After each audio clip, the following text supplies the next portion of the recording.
America की सियासत में बड़ा बदलाव आया है। नवंबर में होने वाले चुनावों में अब ट्रंप वर्सेस बाइडेन नहीं बल्कि ट्रंप वर्सेस हैरिस हो सकता है। जी हां, अमेरिकी राष्ट्रपति जो बाइडेन अगला चुनाव नहीं लड़ेंगे। चुनाव से 4 महीने पहले रविवार को उन्होंने चिट्ठी लिखकर इस बात का ऐलान कर दिया। बाइडेन ने कहा कि मैं देश और पार्टी के हित के लिए चुनाव से बाहर हो रहा हूं।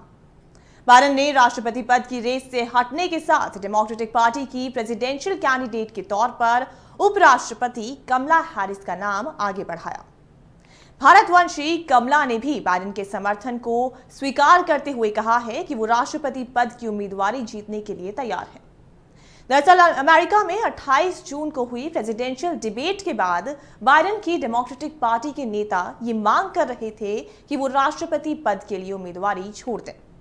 डेमोक्रेटिक पार्टी का कन्वेंशन 19 अगस्त से कमला को बहुमत पाना होगा। बाइडेन मैदान से हटे हैं लेकिन जनवरी 2025 तक राष्ट्रपति पद पर बने रहेंगे। इस हफ्ते देश को संबोधित भी करेंगे। सबकी निगाह 19 अगस्त से शिकागो में होने वाले डेमोक्रेटिक नेशनल कन्वेंशन पर है। इसमें पार्टी के 4000 प्रतिनिधि राष्ट्रपति पद के प्रत्याशी का चयन करने के लिए जुटेंगे। डेमोक्रेटिक पार्टी की ओर से बाइडेन कमला के नाम पर 2007 करोड़ रुपए का चंदा जमा हो चुका है। अब कमला को बाइडेन का समर्थन मिलने के बाद यह तय है कि वो इसका इस्तेमाल चुनाव में कर सकेंगी। कमला हैरिस उपराष्ट्रपति पद के लिए उम्मीदवार तय करेंगी। इनमें सेनेटर मार्क केली, गवर्नर एंडी बैशियर और रॉय कपूर का नाम चर्चा में है। इनमें से मार्क केली का नाम भी सामने आ रहा है। अब कमला हैरिस की बात करें तो हैरिस को युवा नेतृत्व से लेकर अंतर्राष्ट्रीय मामलों में महारत है। ट्रंप के खिलाफ किन वजहों से बेहतर हो सकती है हैरिस, आपको ग्राफिक्स की मदद से बताते हैं। सबसे पहले है युवा नेतृत्व। अमेरिकी राष्ट्रपति जो बाइडेन से करीब 20 साल छोटी हैं। पार्टी के अंदर वो एक नई पीढ़ी का नेतृत्व कर सकती हैं। इस तरह अमेरिकी युवाओं में बाइडेन की वजह से जो आकर्षण कम हुआ था, वो लोग हैरिस के नाम पर फिर से डेमोक्रेटिक पार्टी से जुड़ सकते हैं। तो वहीं उसके बाद अंतर्राष्ट्रीय मामलों की बात करें तो कमला हैरिस जो बाइडेन के बाद पार्टी के दूसरे सबसे अनुभवी नेताओं में से एक हैं। इजरायल या यूक्रेन को लेकर कमला का रुख बाइडेन से ज्यादा स्पष्ट रहा है। वो यहूदी देश इजरायल की कट्टर समर्थक हैं। इंटरनेशनल इश्यू पर स्पष्ट सोच रखने की वजह से वो इजरायल के कट्टर समर्थक अमेरिकी लोगों का वोट अपनी ओर कर सकती हैं। तो वहीं उसके बाद बाइडेन की पर्सनालिटी के बजाय ट्रंप के खिलाफ कैंपेन शुरू हो सकता है। अब तक के चुनाव प्रचार में डोनाल्ड ट्रंप सीधे जो बाइडेन की पर्सनालिटी को लेकर सवाल करते रहे हैं। ऐसे में अगर कमला राष्ट्रपति उम्मीदवार बनाई जाती हैं तो डेमोक्रेट पार्टी की पूरी ताकत ट्रंप के खिलाफ चुनावी कैंपेन में लगेगी। इससे फिलहाल ट्रंप की ओर जा रहा एक तरफा लड़ाई दिलचस्प हो सकती है। तो वहीं अमेरिका में वो कौन से सुलगते मुद्दे हैं जिन पर कमला हैरिस और डोनाल्ड ट्रंप का स्टैंड देखने को मिलेगा, आपको वो भी ग्राफिक्स के जरिए बताते हैं। सबसे पहला और सबसे गंभीर और बड़ा मुद्दा है गर्भपात। अमेरिका में गर्भपात के अधिकार को लेकर लगभग 50 साल से बहस है।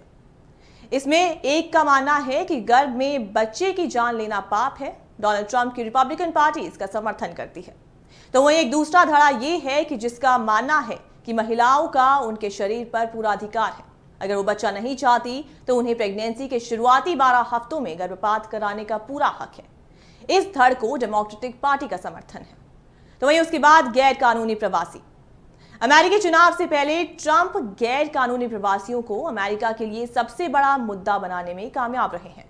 वहीं कमला हैरिस की बात करें तो उनकी डेमोक्रेटिक पार्टी इस मुद्दे पर बैकफुट पर रही है। 2020 में ट्रंप के सत्ता से जाने के बाद अमेरिका में अवैध प्रवासियों की संख्या में रिकॉर्ड बढ़ोतरी हुई है। मेक्सिको के जरिए अमेरिका पहुंचने वालों में सबसे आगे भारतीय हैं। कमला हैरिस ने कहा था कि अवैध प्रवासियों को सिर्फ एक राजनीतिक मुद्दे के तौर पर नहीं देखा जा सकता। उनका फोकस समस्या को जड़ से निपटाने पर होना चाहिए। इसके लिए उन्होंने पिछले साल $950 मिलियन के पैकेज की घोषणा भी की थी। तो वहीं तीसरे नंबर पर आती है अर्थव्यवस्था। पहले कोरोना की मार और फिर रूस यूक्रेन जंग के चलते अमेरिका में महंगाई रिकॉर्ड 8% तक पहुंच गई थी। ट्रंप का यह दावा है कि जरूरत का सामान 55% से ज्यादा तक का महंगा हुआ था। वो बिना टैक्स बढ़ाए अमेरिका पर कर्ज के बोझ को कम करने का दावा करते हैं। दरअसल पिछले साल अमेरिका की सरकार दिवालिया हो गई थी। उसके पास लोगों पर खर्च करने के लिए पैसा नहीं बचा था। ट्रंप हो या बाइडेन, अमेरिका सरकार चलाने के लिए कर्ज पर निर्भर है। वहां हर व्यक्ति पर 17 लाख रुपए का कर्ज है। आखिर में है रंग भेद यानी कि रेसिज्म। अमेरिका में रंग भेद बड़ी समस्या बना हुआ है। आए दिन ऐसी खबरें सुर्खियां बटोरती रहती हैं जिनमें अश्वेतों के साथ भेदभाव होता है। पुलिस बिना हिचकिचाए उनके खिलाफ हिंसा का इस्तेमाल करती है। एक तरफ जहां ट्रंप ऐसे लोगों की आलोचना करने में हिचकिचाते हैं और जो गोरों को ज्यादा बेहतर मानते हैं, वहीं कमला हैरिस उन सांसदों में से है जो रंग भेद करने वाले पुलिस वालों के खिलाफ एक्शन लेने के लिए जस्टिस इन पुलिस एक्ट का समर्थन करती हैं। तो अब देखना है कि अमेरिकी राजनीति में ये नया मोड़ कहां तक जाता है।